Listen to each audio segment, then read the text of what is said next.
10월 11일 거룩한 주일입니다. 이 시간 마음과 뜻과 정성을 모두어 하나님께 예배하겠습니다.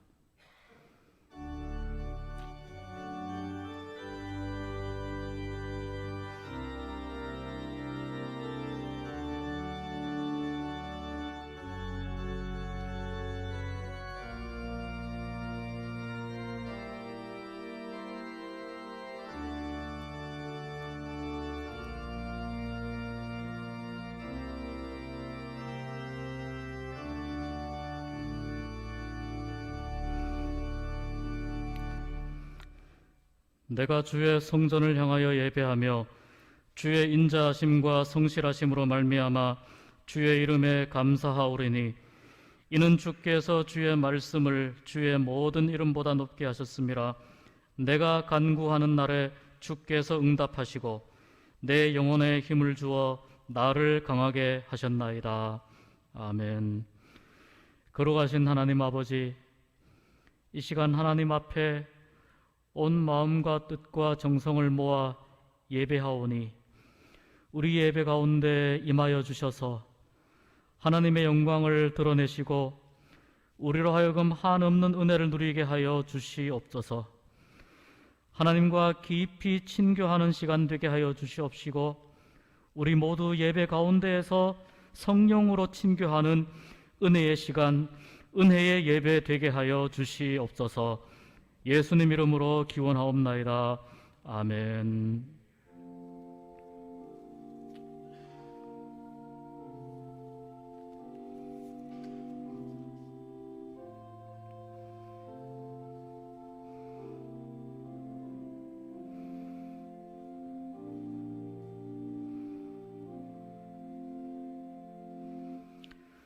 다 함께 일어서셔서 621장 찬송하겠습니다.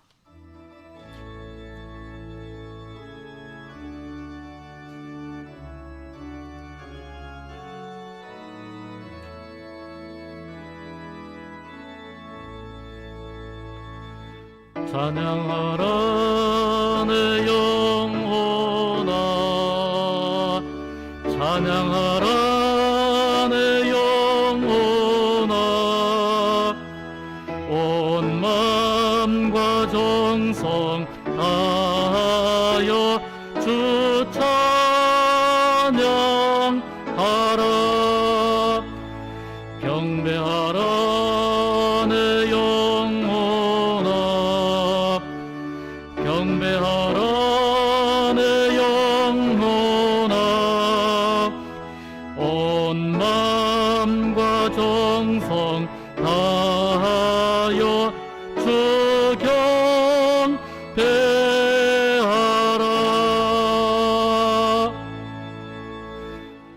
성시 58번으로 성시교도 가시겠습니다. 보라, 형제가 연합하여 동거함이 머리에 있는 보배로운 기름이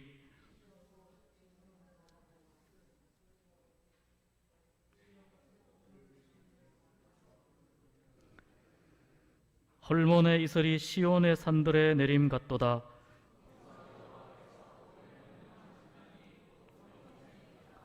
아멘. 사도신경으로 신앙 고백합니다. 나는 전능하신 아버지 하나님 천지의 창조주를 믿습니다. 나는 그의 유일하신 아들 우리 주 예수 그리스도를 믿습니다.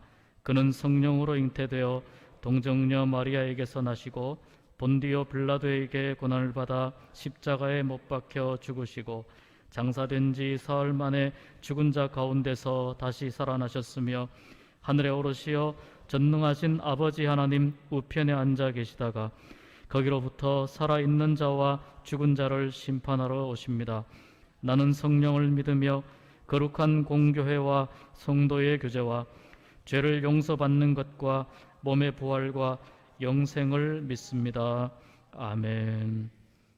자리에 앉으셔서 220장 찬송합니다.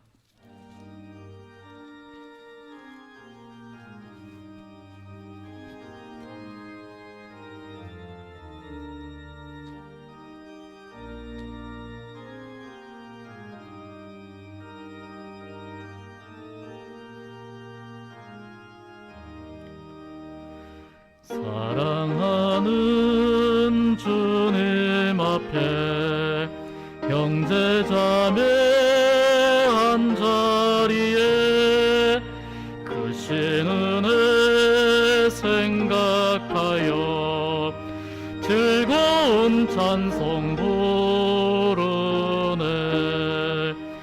내 주 예수 건을 받아 모든 사람 내 몸같이 환난 근심 위로하고 진심으로 사랑하세. 사랑하는 주님 앞에 온갖 충성 다 바쳐서 괴로우나 즐거우나 주님만 힘써 섬기네. 우리 주님 거룩한 손 제자들의 발을 씻어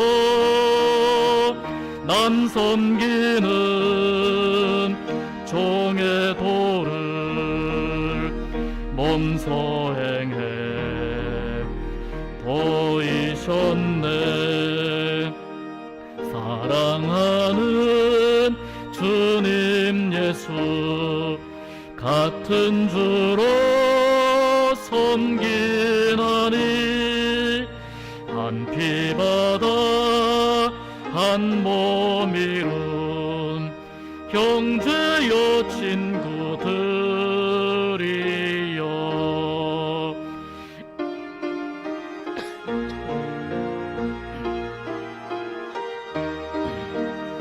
마음으로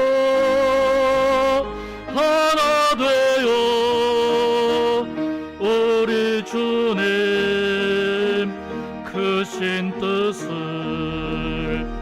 지성으로 준행하세. 차월상 장로님 기도해 주시겠습니다.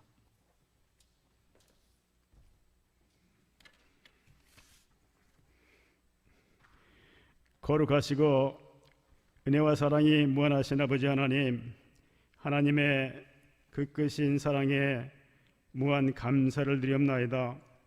한 주간 우리 주님의 은혜 안에 저희들을 지켜주시고 오늘 거룩하고 복된 주일을 허락하시사 우리들로 하여금 건강과 시간과 마음을 주셔서 아버지 하나님께 예배를 드릴 수 있도록 몸된 기회로 인도하시오니 진심으로 감사를 드리옵나이다. 이 예배가 온 마음과 정성을 다하여 영과 진리로 드려지게 하여 주시옵시고 주님 홀로 영광 받으시옵소서. 아버지 하나님, 주님의 은혜를 생각하면 모든 것이 감사한 것뿐일진데 연약하고 어리석은 저희들을 한 주간의 삶을 되돌아보면 하나님의 말씀대로 살지 못하였습니다. 순정의 삶을 다짐하였으나 불순종하였고 기도하기를 게을리하는 죄를 범하였습니다. 이 시간 머리 숙여 저희들의 잘못을 고백하오니 예수 그리스도의 보혈로 씻기시사 우리의 허물을 덮으시고 긍휼을 베푸시는 말미암아 사함 받는 기쁨을 누리게 하여 주시옵소서. 아버지 하나님, 전 세계적으로 유행하고 있는 코로나 바이러스가 하루속히 종식되도록 인도해 주길 원합니다. 세계 경제가 악화되어 수많은 사람들이 일터를 잃고 생활고에 시달리고 있으며 사회적 거리두기로 생활로 인하여서 많은 불편함 속에서 우리 하나님께 예배드리는 것조차 한자리에서 예배를 못 드리며 분산해서 영상으로 드리는 이 현실을 우리 주님께서 간섭하시사 이 바이러스를 물리치게 하시사 예배를 예배답게 하나님께 드릴 수 있도록 인도하여 주시옵소서. 아버지 하나님, 이 나라를 책임지고 있는 모든 유정자들에게 이 어려운 시기를 잘 극복할 수 있도록 지혜를 주시되 저들이 하나님께 돌아와 주님을 의지하고 하나님을 경외하는 저들이 되게 하시고 하나님을 두려워하는 저들이 되도록 인도하여 주시옵소서. 이 어려운 시기에 하나님의 사명을 가지고 세계 곳곳에서 모든 위험과 악조건 속에서 몸을 아끼지 아니하며 복음을 전하고 있는 온 선교사들에게 우리 하나님께서 건강과 경제의 모든 것을 책임져 주셔서 복음으로 승리의 삶을 살아가도록 인도해 주길 원합니다. 오늘도 하나님의 말씀을 가지고 담임 목사님을 성령 하나님께서 붙드시길 원합니다.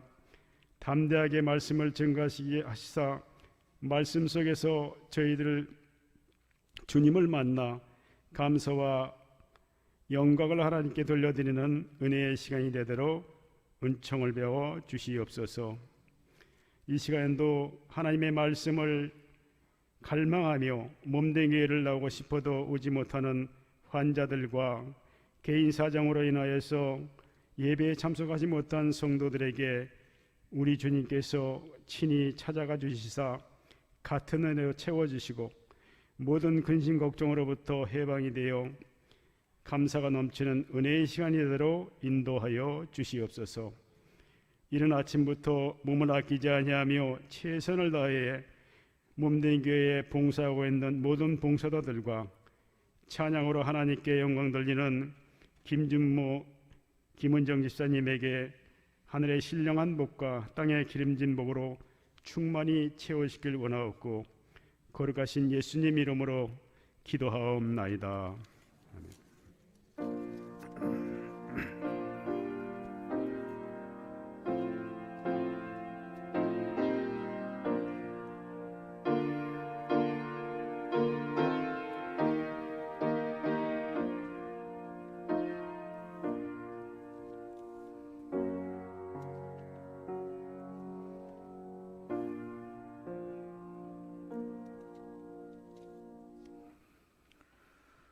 오늘 하나님께서 우리에게 주시는 말씀 빌립보서 4장 21절에서 23절 말씀입니다.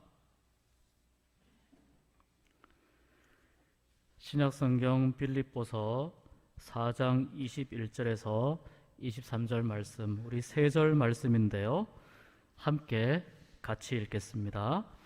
그리스도 예수 안에 있는 성도에게 각각 문안하라. 나와 함께 있는 형제들이 너희에게 문안하고 모든 성도들이 너희에게 문안하되 특히 가이사의 집 사람들 중 몇이니라. 주 예수 그리스도의 은혜가 너희 심령에 있을지어다. 아멘. 시간 김준모, 김은정 집사님 하나님께 찬양하겠습니다.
감사드립니다.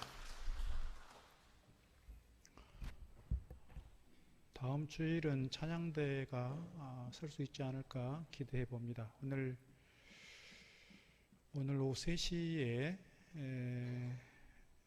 지금 2단계 되어 있는 이 사회적 거리두기가 1단계로 하향 조정이 되고, 교회 측하고 협의가 되는 것은 이 좌석수의 30%까지 예배할 수 있도록 그렇게 허용이 됩니다. 그래서 우리 예배당이 한 650석 되니까 200명까지는 예배당에서 예배할 수 있다고 보면, 다음 주일부터는 우리가 예배당에서 다 모여서 예배할 수 있겠다, 이제 그런 마음이 있습니다. 그렇게 되면 자연스럽게 우리가 예전처럼 찬양대도 조금 거리두기 하면서 찬양도 할 수 있지 않을까, 그런 기대하는 마음이 있습니다. 기도해 주시는 것은 교회가 다시는 이렇게 문 닫을 일이 없으면 좋겠다, 그런 마음이 있습니다. 교회가 정말 예배를 드릴 수 없는 상황이 되니까 교회도 교회지만 우리 성도들의 신앙도 많이 이렇게 루즈해지고 많이 이렇게 어려워지는 것 같습니다. 여러분 기도해 주셔서 코로나가 속히 종식이 되고 예배가 또 우리 일상의 삶이 정상화될 수 있도록 기도해 주시면 좋겠습니다. 날씨가 많이 쌀쌀해지고 있습니다. 여러분 건강에 주의하시기 바라고, 가을이 추수의 계절, 결실의 계절인데 우리 삶에서 풍성한 결실들로 하나님께 영광을 돌리기를 주의 이름으로 축복합니다. 이제 빌립보서 마지막 시간입니다. 지난 6월부터 빌립보서를 함께 나눴는데요. 사도 바울이 이 감옥에 이렇게 구금되어 있는 상황에서 옥중 서신을 씁니다. 에베소서, 빌립보서, 골로새서, 빌레몬서 이런 옥중 서신들을 쓰는데, 어떤 주제들이, 물론 에베소서는 교회론에 관한 주제들이 많습니다만 기쁨 또는 감사, 그런 주제들을 가지고 서신을 쓰는 걸 보면서 오늘 우리가 이 코로나 시대 속에 살아가면서 우리가 어떻게 감사할 수 있고 어떻게 기쁨으로 하나님께 예배하고 우리 삶을 꾸려갈 수 있을 것인가, 그런 어떤 생각 속에서 빌립보서의 말씀을 지난 넉 달 동안 함께 나눠왔습니다. 어떻게 보면 인생의 이제 사도 바울의 마지막 인생의 종착지가 로마 감옥이었는데, 로마 감옥에 구금되어 있는 상황이 1차, 지금 빌립보서를 기록하고 있는 이 상황은 1차 투옥입니다. 그리고 중간에 잠깐 자유의 시간이 있었고요. 그 다음에 이제 2차 투옥이 된 시간이 있는데, 오늘 본문의 배경은 1차 투옥의 배경이라고 이해할 수 있겠고요. 그때 에베소서라든지 빌립보서 또는 골로새서 같은 이러한 서신들을 쓰는 것을 볼 수가 있습니다. 그가 이렇게 감옥에 구금되어 있고 어떻게 보면 평생토록 주님을 위해서 그렇게 애를 썼던 저가 사실은 이제 마지막 노후에 좀 편안한 시간을 보내고 안락한 시간을 보내야 되는 그때임에도 불구하고 로마 감옥에 구금되어서 그렇게 험한 시간을 보내고 있는 그가 어떻게 기뻐하고 어떻게 감사하고 그럴 수 있는가, 우리가 좀 지난 시간 다루어 왔습니다. 오늘 본문의 말씀은 빌립보서의 마지막 시간인데요. 마지막 부분에서 사도 바울이 빌립보 교회에 대해서 문안하면서 그들을 축복하고 있는 장면 보여주고 있습니다. 우리가 교회론을 공부하면서 보통 교회론을 건축에 비유해서 설명을 많이 합니다. 교회가 가지고 있는 기능, 교회의 역할, 교회가 어떤 사명을 감당해야 되는가 할 때 보통 5가지를 비유하는데요. 건축에 비유합니다. 건축을 할 때 물론 설계 도면이 있어야 되겠습니다만은 가장 먼저 기공을 하면 기초공사를 합니다. 그리고 벽체나 기둥을 세우고 마지막에 이렇게 지붕을 씌우게 되는데, 교회론에 있어서 5가지를 얘기하자면 이 교회론에 있어서의 기초는 성도의 교제입니다. 오늘 제목 코이노니아입니다. 코이노니아. 우리가 기초가 튼튼하지 않으면, 기초가 되어 있지 않으면 아무리 외관이 아름답고 웅장한 건축물이어도 지진이 난다거나 어려운 일이 생기면 쉽게 붕괴될 수 있다는 점에서 교회에 있어서 어떻게 보면 성도의 교제, 이 코이노니아가 그만큼 교회를 건강하게 세워가는 밑바탕이 된다, 이렇게 말씀을 드릴 수가 있는 것입니다. 그런 점에서 오늘 사도 바울이 이 빌립보 교회에 보내는 마지막 서신 마지막 부분에서 코이노니아에 대한 성도의 아름다운 교제에 대한 내용들을 다루고 있다는 점에서 오늘 우리가 이 부분을 좀 함께 나누고 우리 교회를 어떻게 세워갈 것인가 함께 말씀 나누려고 합니다. 교회가 예수 그리스도 이름으로 또 복음으로 모인 공동체인데요, 교회를 지탱하는 중요한 요소가 코이노니아라는 점에서 과연 나는, 우리 교회는, 우리 성도들은 이 코이노니아를 얼마만큼 단단하게 이루어가고 있는가 좀 말씀을 드리려고 하는 것입니다. 여러분 중에서 정말 형제 이상으로 목숨을 나누는, 생명을 나눌 만한 그런 친구들이 교회 안에 있는지 모르겠습니다. 교회 외에도 혹시 있는지 모르겠어요. 나에게 정말 목숨을 걸 만한 그런 좋은 친구들이 있다는 것은 그 사람의 인생을 그만큼 든든하게 받쳐주는 그런 역할을 할 수 있을 것이고, 우리에게 큰 유익을 준다는 점에서 우리가 좋은 친구들을 많이 갖는 것은 중요하다 싶습니다. 제1차 세계대전 중에 있었던 일화입니다. 미국의 어느 마을에 두 친구가 같이 징집이 됐습니다. 그래서 같은 부대, 같은 전선에 이렇게 배속이 되었고, 지금 이렇게 적진과 이렇게 마주하면서 한 친구가 수색대로 정찰을 나가게 됐습니다. 정찰을 나가는 과정에서 총상을 입고 이 친구가 그만 이렇게 피투성이가 되어 있는 겁니다. 이게 이쪽 아군 진지에, 아군 참호에서 이렇게 지켜보고 있던 그 친구가, 자기 친구가 이렇게 피투성이가 되어 있는 모습 보면서 가만히 있을 수가 없는 겁니다. 그러니까 나가서 어떻게든지 그 친구를 데려와야 되겠는데, 다른 부대원들이나 분대장이나 지휘관들이 못 가게 하는 겁니다. 이미 늦었다고. 가면 너도 위험해. 너도 죽을 수 있어. 그래서 못 가게 막는데 친구를 두고 그만 있을 수가 없는 겁니다. 그래서 분대장이나 지휘관들의 눈을 피해서 그 친구에게 다가갔습니다. 그리고 그 친구를 들쳐업고 아군 진지까지 돌아오게 됐습니다. 아군 진지로 돌아왔을 때 이미 이 친구는 숨이 멎었습니다. 그러니까 부대원들이 또는 지휘관들이 그렇게 얘기합니다. 봐라, 늦었다고 했잖아. 너도 위험할 뻔했잖아. 그런데 친구를 들쳐업고 온 이 친구가 이렇게 얘기하는 겁니다. 분대장님, 그렇지만 제가 이 친구에게 다가갔을 때 이 친구는 목숨이 붙어 있었습니다. 이 친구가 저에게 뭐라 했는 줄 아십니까? 뭐라 했는데 이 친구가 숨을 헐떡거리면서 저에게 이렇게 얘기했습니다. 친구야, 나는 네가 분명히 올 줄 알았어. 마지막 임종의 시간, 친구의 품에서 운명하는 그 모습 상상을 해보시죠. 어떻게 보면 총알을 빗발치는 그 상황 속에서 친구를 구하러 간다는 것이 자기 생명을 거는 일 아니겠습니까? 그러나 그 친구를 그냥 둘 수가 없으니 그 위협을 무릅쓰고 목숨을 걸고 가서 친구를 데리고 온 강 병사의 모습을 우리가 생각해 볼 수 있습니다. 여러분들 중에 이런 목숨을 거는 친구들이 있으신지요? 형제 이상으로, 가족 이상으로. 우리 교회 안에서 이런 친구들이 좀 많아지면 좋겠습니다.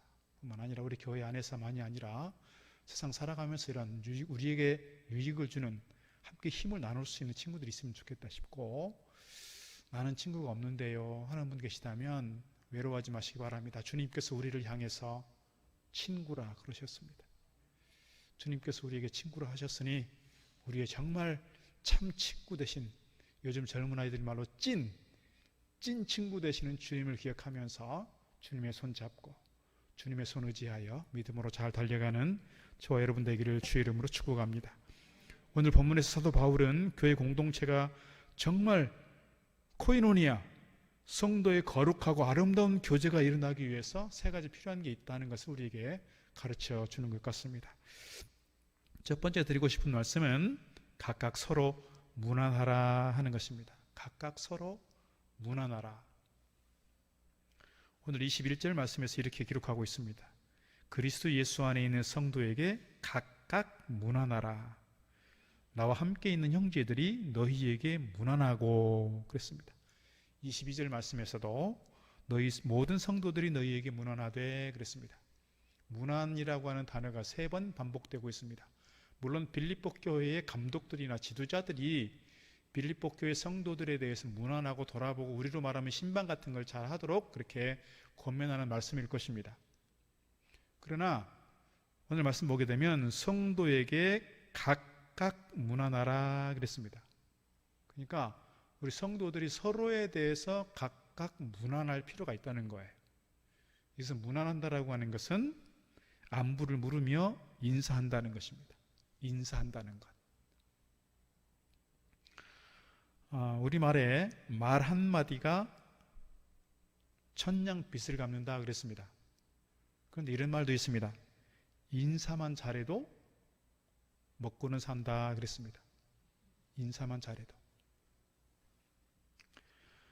예전에 야구의 신이라고 불리는 야신이라고 불렸던 최고의 야구 감독 김성근 감독이 있습니다. 물론 뭐 더 유명한 또 좋은 감독들이 많이 계십니다만은 이분이 선수들에게 가장 먼저 가르치는 것이 인사였다고 합니다. 인사를 잘하는 것이 필요하다. 왜 인사하는 것을 가장 먼저 가르쳤느냐? 이유를 이렇게 설명했습니다. 인사하지 않는다는 것은 상대에 대한 존중이 없다는 것이고, 존중이 없다는 것은 겸손이 없다는 것이고, 겸손이 없다는 것은 곧 오만하다는 뜻이다. 오만은 자기의 실력을 제대로 모르고 있다는 것이고, 이런 선수들로서는 승부의 세계에서 살아남을 수 없다. 그래서 제일 먼저 가르치는 게 인사하는 것이었다 그랬습니다. 인사하는 것을 무엇에 비교했습니까? 인사하는 것을 상대방에 대한 존중에 비교했습니다. 그러니까 인사를 잘한다는 건 뭐예요? 상대방에 대해서 존중한다는 뜻입니다. 서로 이렇게 만났음에도 불구하고 인사도 안 하고 쌩 하고 도망간다는 것은 뭐예요? 상대방에 대해서 존중하지 않는다 그런 뜻이에요. 그러니까 우리가 교회 안에서 서로 존중하는 마음으로 인사를 잘하고 서로에 대해서 이렇게 사랑의 표현들을 잘할 수 있으면 좋겠다 그런 마음이 있습니다. 우리가 예배 중간에 또 특별히 광고 시간에 저희가 주의 이름으로 사랑합니다 인사하자고 제가 간혹 말씀을 드립니다. 그냥 지나가는 일이 아니라 이것을 통해서 우리의 마음을 우리 안에 있는 그리스도의 사랑으로 정말 진지하게 안부를 묻고 인사하고 문안하는 그런 마음으로 할 수 있으면 좋겠다 싶고요.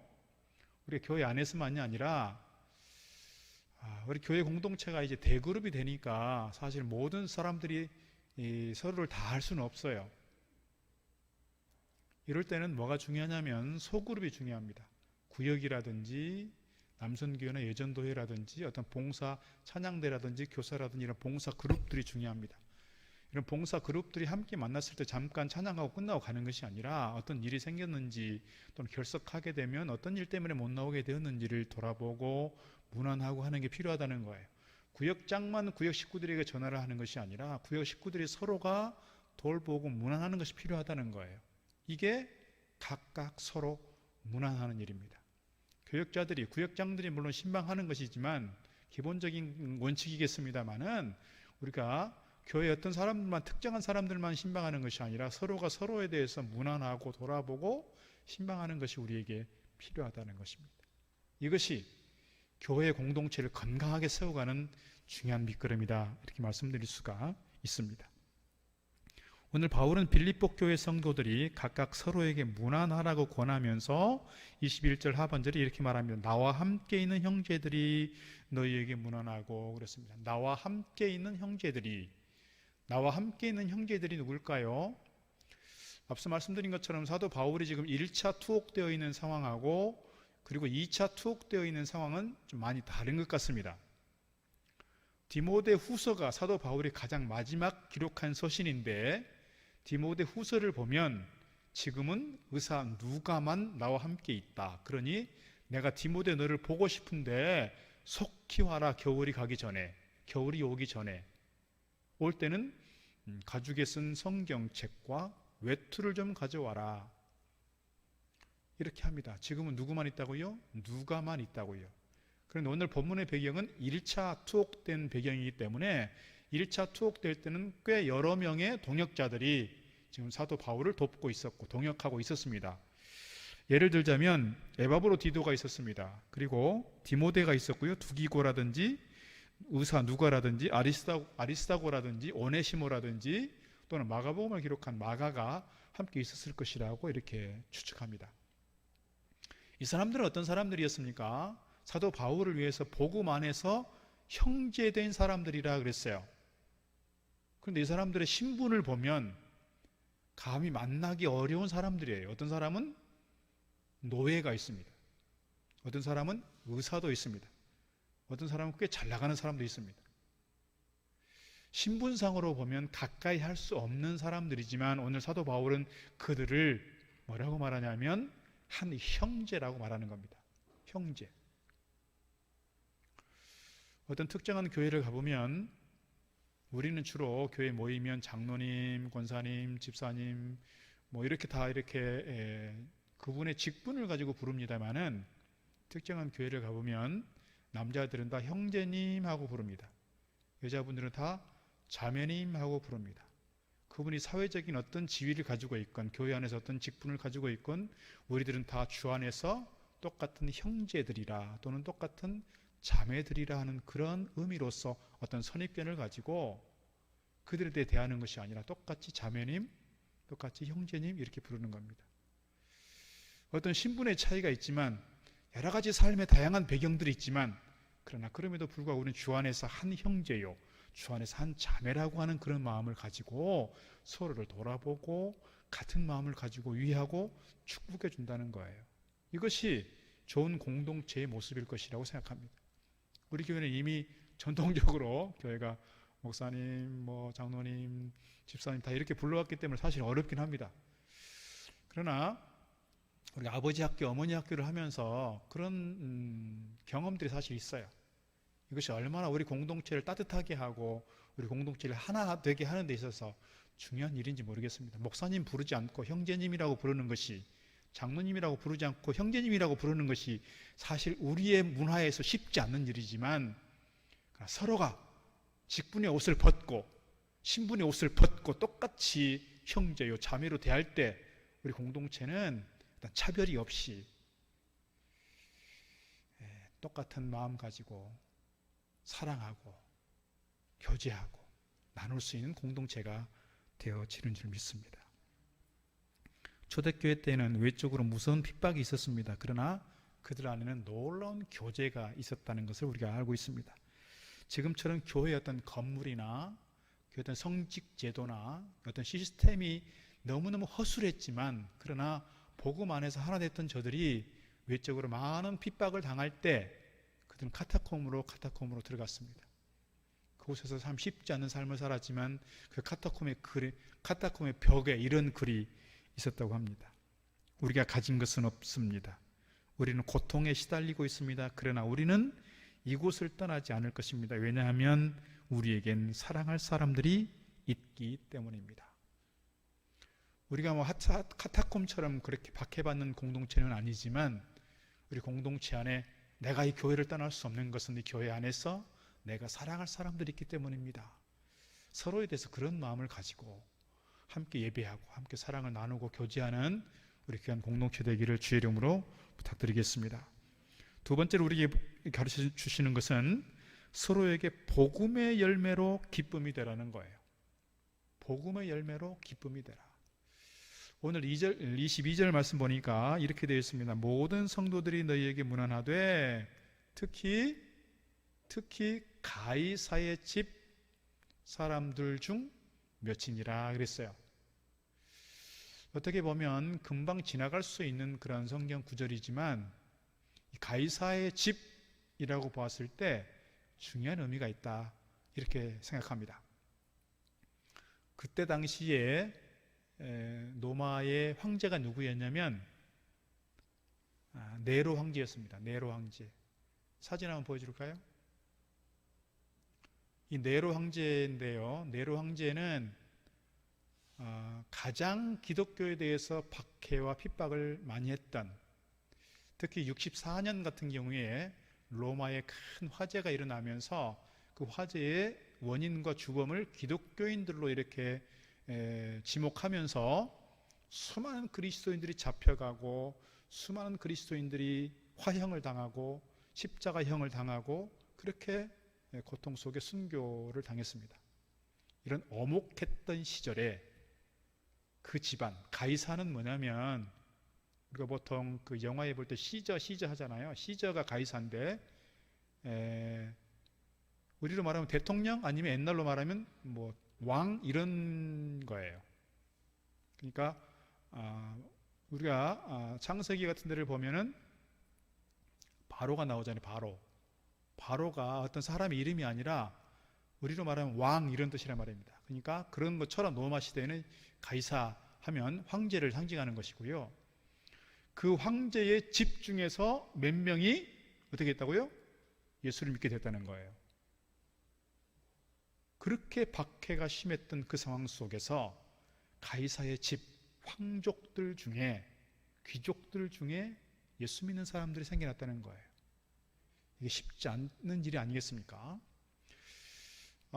이 사도 바울이 그때 당시에 구금되어 있는 곳이 어디냐면 시위대의 뜰이라 그랬어요. 시위대라고 하는 것은 우리로 말하면 대통령 경호실 이런 뜻인데 황제 직속 부대입니다. 그러니까 황제 직속 부대에서 왕족들이나 또는 귀족들의 자녀들이 주로 시위대를 거쳐서 이제 출세하게 되는데 그 시위대의 양쪽 손에 사도 바울이 묶여 있는 거예요. 시위대 6시간씩 하루에 4명씩 번갈아 가면서 계속해서 사람에게 붙잡혀 있는 거예요. 이렇게 사도 바울이 뭐 했을까요? 이 사람들에게, 이 젊은 사람들에게 계속해서 복음을 전했을 거예요. 예수님이 누구인가를 전했을 거예요. 예수님이 부활하시고 나서 어떤 세계가 주어질지 하나님 나라에 대해서 전했을 거예요.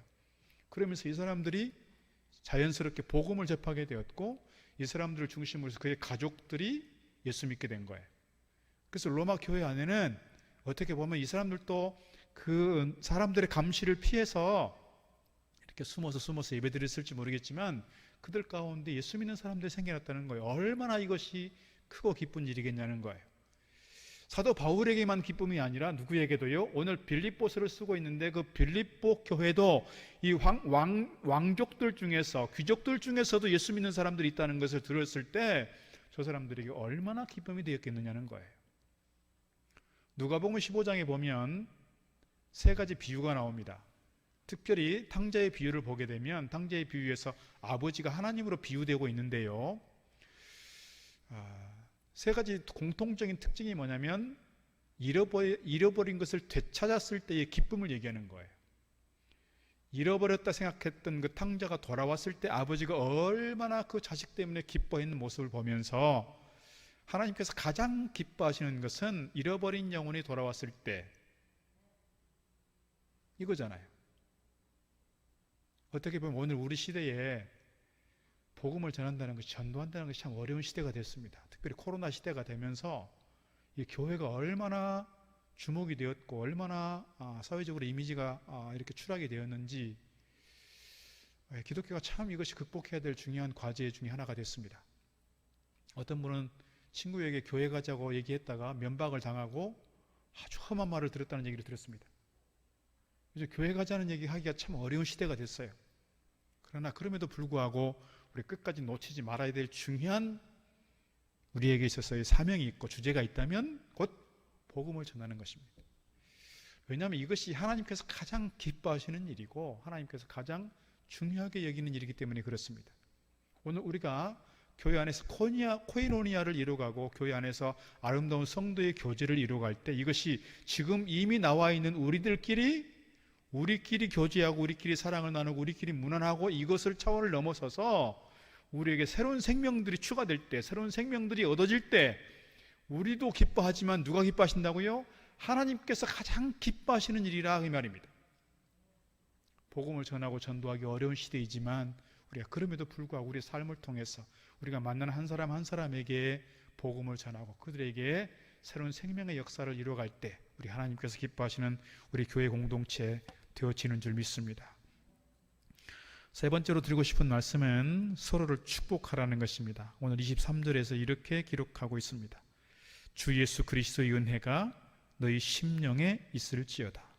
사도 바울이 1장에서도 뭐를 얘기했냐면 은혜를 얘기했어요. 주 예수 그리스도의 은혜에 대해서 말씀했는데 오늘 빌립보서를 기록한 마지막 절에서도 주 예수 그리스도의 은혜가 너희 심령에 가득하기를 축복하고 있습니다. 어떻게 보면 우리는 그리스도인이지만 그리스도의 은혜가 아니면 구원받을 수 없는 사람들입니다. 구원받을 만한 자격이 없는 사람들이에요. 그런 점에서 우리에게 가장 그리스도의 은혜가 필요하고요. 또 그리스도의 은혜는 어떻게 우리의 신앙의 출발점이고 신앙의 기초라고 말씀드릴 수 있습니다. 뿐만 아니라 우리 개인적으로 그리스도의 은혜가 필요한 것만이 아니라 우리 옆에 있는 사람에게도 그리스도의 은혜가 필요하고 우리 공동체 안에도 그리스도의 은혜가 필요하다는 거예요. 우리 공동체 안에 그리스도의 은혜가 사라져버리면 우리 공동체가 쉽게 유지될 수가 없다는 거예요. 그런 점에서 우리 공동체 안에 늘 그리스도의 은혜가 풍성하도록 우리가 기도하고 또 축복해야 될 필요가 우리에게 있다는 것을 가르쳐 주고 있습니다. 민수기에서 후손들을 위해서 축복하는 제사장의 기도가 있는데요. 민수기 6장에서도 여호와께서 얼굴을 비추사 은혜 베푸시기를 원하며 그랬어요. 은혜 베푸시기를 원하며. 오늘 우리는 뭐를 먹고 사는 사람들이냐? 은혜를 먹고 사는 사람들이에요. 은혜를 먹고. 예수님께서도 어린 유아 시절에 은혜 속에 성장했다고 말하고 있습니다. 오늘 우리가 우리 삶 속에서 늘 하나님의 은혜를 얻고 풍성한 삶을 살아갈 수 있도록 우리가 사모하고 더 나아가서 우리 공동체 안에 주님의 은혜가 풍성히 임하도록 우리가 기도하고 또 기도해야 할 줄로 믿습니다. 우리가 성도의 교제를 주제로 말씀을 나누면서 놓치지 말아야 될 중요한 주제가 있다 싶은데요. 앞서 말씀드린 것처럼 우리 공동체 안에서 어떤 차별이 있어서도 안 되겠다 하는 겁니다. 우리가 어떤 신분을 가지고 있던 그분이 어떤 지위를 가지고 있던 어떤 처지에 있건 차별할 수 없다. 그리고 우리 교회에 일찍 왔건 늦게 왔던 어떤 가운데 있건 우리는 모두가 그리스도 안에서 한 형제요 한 자매라고 하는 사실을 기억할 수 있으면 좋겠고요. 또 하나 말씀드리고 싶은 것은 특히 어려운 이웃에 대해서 주님께서 늘 강조하면서 말씀하셨습니다. 어려운 이웃에 대해서 늘 관심을 가지고 사랑의 마음으로 돌보고 섬기는 것이 우리에게 필요하다 하는 것입니다. 예레미야 스티펙이라고 하는 목사님이 계십니다. 미국에서 한 10,000명 이상 되는 초대형 교회 목사님으로 부임하게 되는 과정에서 일어났던 하나의 일화 영상으로 잠깐 보도록 하겠습니다. 미국의 대형 교회 근처에서 한 노숙자가 초라한 행색으로 구걸을 하고 있었습니다. 하지만 교인 중 그에게 다가와 말을 걸어온 사람은 불과 3명에 불과했습니다. 초췌하고 남루한 차림의 노숙자는 교회로 향하는 교인들에게 음식을 사려고 하니 잔돈 좀 달라고 했지만 어느 누구도 그에게 관심을 가지지 않았습니다.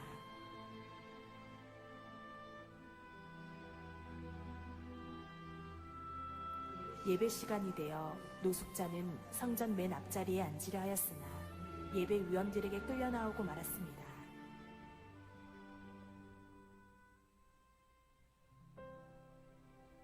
그는 차가운 시선을 받으며 맨 뒷좌석에 겨우 눈치를 보며 앉았습니다.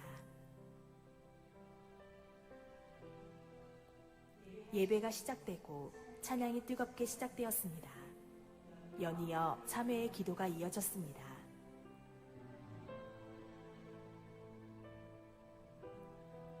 이곳 저곳에서 눈물을 흘리며 주님의 사랑에 흠뻑 취해져 가고 있었습니다. 말씀 선포 시간이 되었습니다.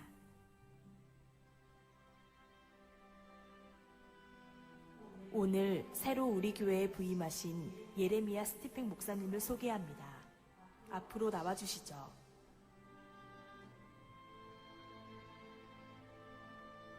교인들은 모두가 기대에 찬 시선으로 새로 부임한 목사를 찾아 일제히 고개를 뒤로 돌리는 순간 모든 성도들은 경악을 하고야 말았습니다.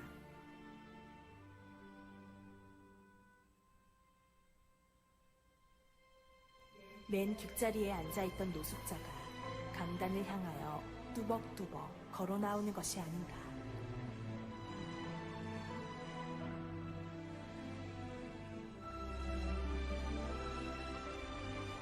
그가 바로 이 교회의 새로 부임한 스티펜 목사였던 것이었습니다.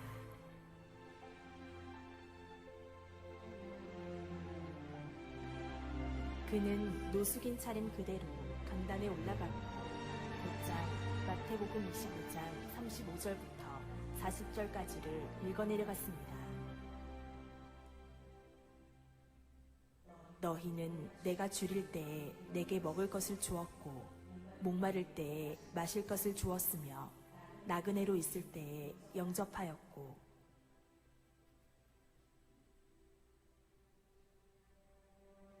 헐벗을 때에 입을 것을 주었고 병들어 있을 때에 돌보아 주었고 감옥에 갇혀 있을 때에 찾아 주었다 할 것이다.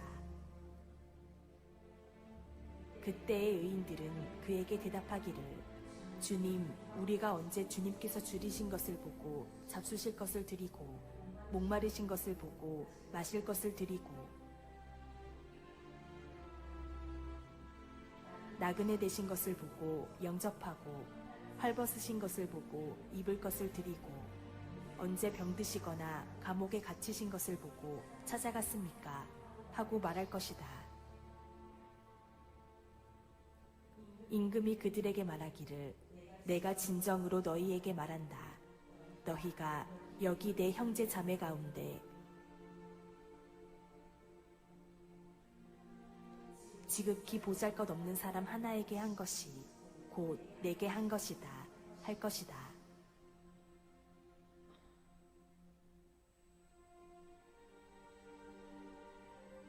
스티펜 목사가 말씀을 마치자 회중은 무언가에 심하게 얻어맞은 듯한 표정을 하고 있었습니다.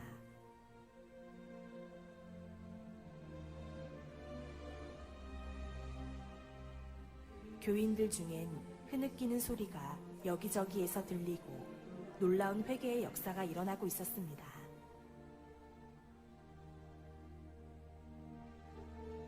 그리고 부끄러움에 고개를 떨구는 교인들이 대부분이었습니다.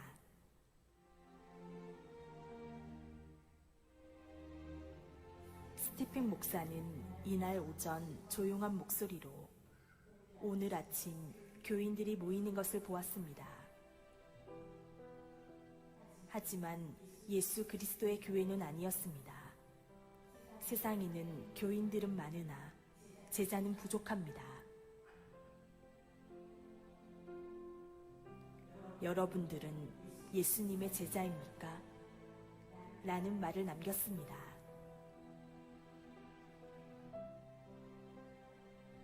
스티펜 목사는 마지막으로 이렇게 이야기함으로 끝을 맺습니다. 그리스도인이 된다는 것은 당신이 믿는 것 이상으로 그것은 이웃과 함께 그리고 옆에서 사는 것입니다.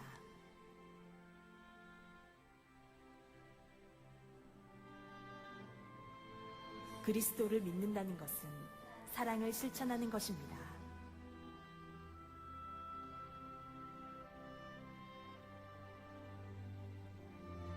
누가 하나님을 사랑한다고 하면서 자기 형제자매를 미워하면 그는 거짓말쟁이입니다. 보이는 자기 형제자매를 사랑하지 않는 사람이 보이지 않는 하나님을 사랑할 수 없습니다. 하나님을 사랑하는 사람은 자기 형제자매도 사랑해야 합니다. 우리는 이 계명을 주님에게서 받았습니다.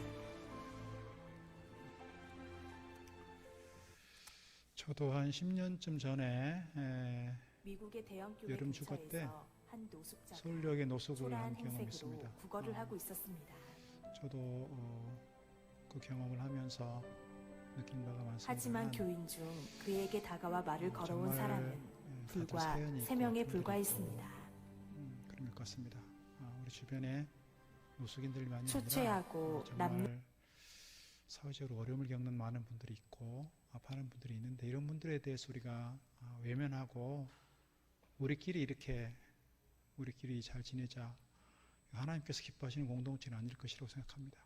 물론 우리 교회 안에 우리 가족을 먼저 챙기고 먼저 돌아보는 것도 필요하겠으나 또 우리 교회 공동체 안에서도 특히 어려움 당한 가족들을 위해서, 또 우리가 살고 있는 일동 지역의 포천 지역 안에서 우리가 이런 어려움 당한 이웃을 위해서 함께 사랑으로 섬길 때 우리 공동체는 다 아름답게 견고하게 세워져 가는 줄 믿습니다. 정말 우리가 주님의 사랑 안에서 코이노니아, 성도의 아름다운 교제를 이루어감으로써 하나님께서 기뻐하시는 공동체, 하나님께서 영광 받으시는 거룩한 공동체가 우리 공동체 될 수 있기를 주의 이름으로 부탁드리겠습니다. 기도하겠습니다. 하나님 아버지, 오늘 우리 하나님께서 우리를 일동 동북교회 공동체로 부르시고 함께 섬기며 사랑을 나누며 사랑의 공동체로 세워주셨으니 감사드립니다. 우리 안에서 서로 무난하고 복음의 열매를 통해서 새 생명의 열매를 얻게 하시고, 그래서 하나님께 기쁨이요 영광이 되는 공동체 되게 하여 주옵소서. 우리 성도들 모두가 우리 교회 공동체 안에서 위로를 얻고 세상 가운데 지친 영혼들이 힘을 얻고 격려를 얻고 소망을 얻는 귀한 공동체 되도록 축복하여 주시옵소서. 예수 그리스도 이름으로 기도드리옵나이다. 아멘. 찬송가 620장 찬송하겠습니다.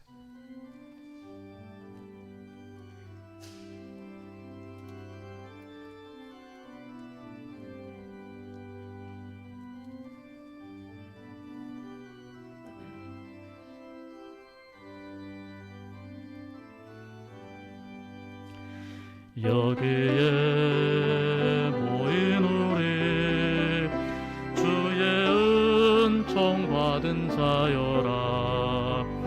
주께서 이 자리에 함께 계심을 아노라. 언제나 주님만을 찬양하며 따라가리니 당할 때도 함께 계심을 믿노라. 이 믿음 더욱 굳세라. 주가 지켜주신다. 어두운 밤에도 주의 밝은 빛 인도하여 주신다.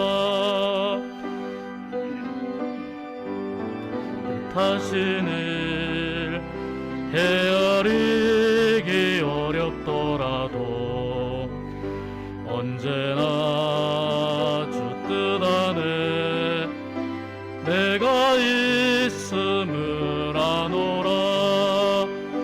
사랑과 말씀들이 나를 더욱 새롭게 하니 때로는 넘어져도 최후 승리를 믿노라. 이 믿음 더욱 굳세라. 주가 지켜주신다. 어두운 밤에도 주의 밝은 빛 인도하여 주신다. 여기에 모인 우리 사랑받는 주의 자녀라. 주께서 뜻하신 바 우리 통해 펼치신다. 고통과 슬픔 중에 더욱 주님 의지하오니 어려움 이겨내고 주님 더욱 찬양하라. 이 믿음 더욱 굳세라. 주가 지켜주신다. 어두운 밤에도 주의 밝은 빛 인도하여 주신다.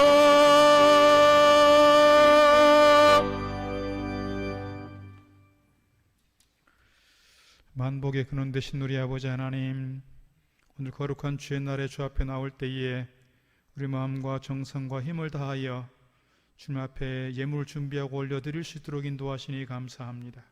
주님, 우리의 모든 것이 주님께로부터 왔음을 고백하며 주님의 것임을 인정하고 구별하여 10의 1조를 드립니다. 또 여러 가지 어려운 상황 속에서도 감사의 제목을 따라 감사의 예물로 주일헌금으로 또 구제와 선교를 위하여 또 교육관 건축을 위하여 이 시간 예물 드리오니 주님 예물 연락하여 주시고 하나님께서 받으시는 아름다운 제물 되게 하여 주시옵소서. 드린 손길들 낱낱이 기억하여 주시고 특별히 간절한 기도의 제목을 담아 주님께 소원을 아뢰어 드리오니 주님 연락하여 주시고 귀 기울여 주셔서 저희 가운데 놀라운 기도의 응답의 과정이 있게 하시고 날마다 저희들의 삶 속에서 간증의 제목들이 풍성해지도록 감사의 제목들이 풍성해지도록 인도하여 주시옵소서. 특별히 건강을 위하여 또 가정을 위하여 주신 기업을 위하여 자녀들을 위하여 미래를 위하여 교회와 여러 가지 기도의 제목을 안고 기도하오니 주님 낱낱이 기억하여 주시고 저희 가운데 하루하루 풍성한 은혜를 더하여 주시옵소서. 예물 쓰이는 곳에 오병이어의 기적이 있게 하시고 놀라운 주님의 능력이 나타나며 하나님 영광 드러나도록 축복하여 주시옵소서. 예수 그리스도 이름으로 축복하며 기도하옵나이다. 아멘.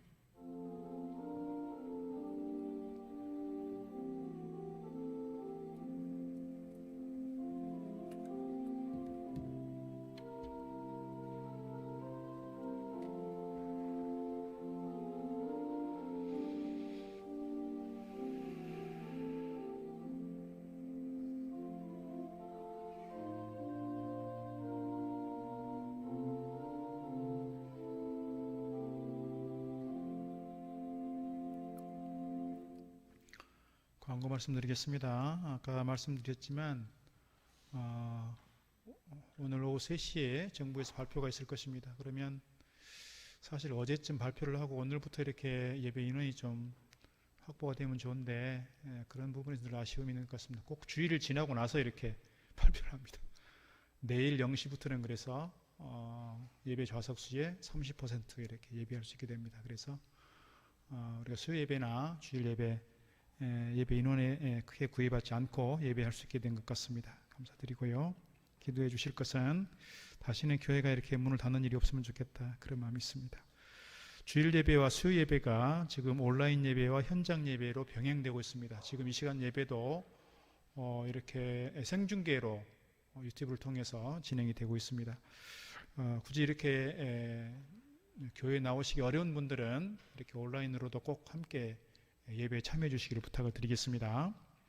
새벽 기도는 지금 2층 아동부실에서 진행이 되고 있고요. 유치부, 아동부, 중고등부, 청년부도 교회에서 예배를 드리고 있습니다. 여러분 자녀들 중에서 아직 교회 나오지 못한 아이들이 많이 있는데요. 이제는 좀 안전한 가운데 예배할 수 있도록 기도해 주시고 또 협력해 주시고 보내주시면 감사하겠습니다. 세례 입교 신청 받습니다. 11월 마지막 주일에 세례 입교가 있는데 이달 마지막 주일까지 세례 입교 신청해 주시면 감사하겠습니다. 우리가 10월 마지막 주일을 우리 교회는 추수감사주일로 지키고 있습니다. 이번 추수감사주일은 보통 하는 말로 우리가 총동원주일 얘기하는데요. 지금까지 교회 나오기 어려웠던 분들 많이 계십니다. 아직도 군인 가족들은 사실 나오기 어려운 상황이긴 합니다.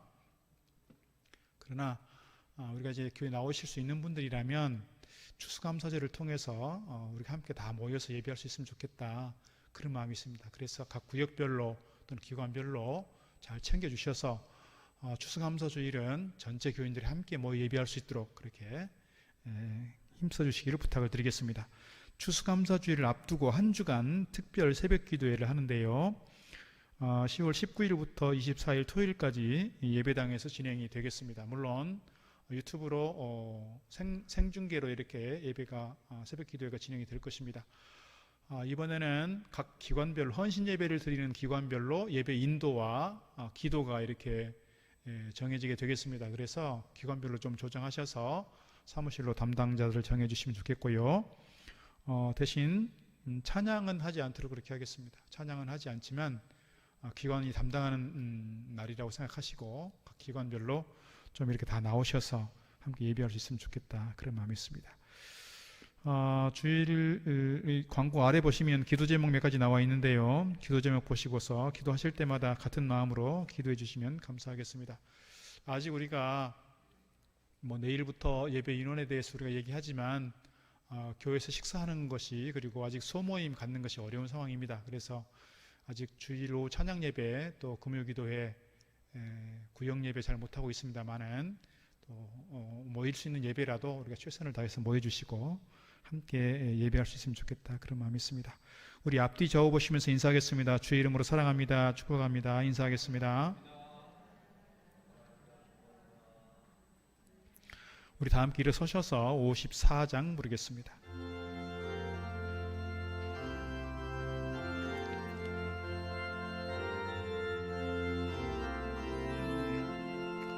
주여 복을 구하오니 편히 가게 하시고 사람마다 주은혜로 이기도록 하시고 광야 같은 세상에서 항상 인도하소서. 주의 복된 말씀 듣고 무한 감사합니다. 구원 받은 주의 성도 열매 맺게 하시며 하나님이 우리 함께 항상 계시옵소서.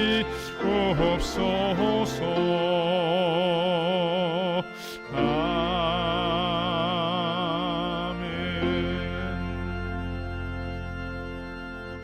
이제는 우리 주 예수 그리스도의 크신 은혜와 하나님 아버지의 무한하신 사랑하심과 성령님의 감동 감화교통 충만케 하심이 오늘 주 앞에 나와 함께 예배하며 우리 일동 동북교회 공동체를 정말 거룩한 하나님의 공동체요 진정한 코이노니아가 이루어지며 성도의 아름다운 교제를 통하여 하나님 기뻐하시는 공동체로 세워가고자 다짐하는 우리 모든 성도들 머리머리 위에 주신 기업과 가정과 자녀들과 저희들의 눈물 뿌려 기도하는 기도의 제목들 위에 우리 교회와 이 나라 백성들 가운데 이 시간도 코로나로 인하여 고통 중에 있는 지구촌의 뭇 백성들과 이를 위하여 애쓰고 수고하는 손길들 위에 어려운 상황 속에서도 열방을 향하여 복음 들고 나아간 주의 종들 위에 이제로부터 영원토록 함께 하시기를 축원하옵나이다. 아멘.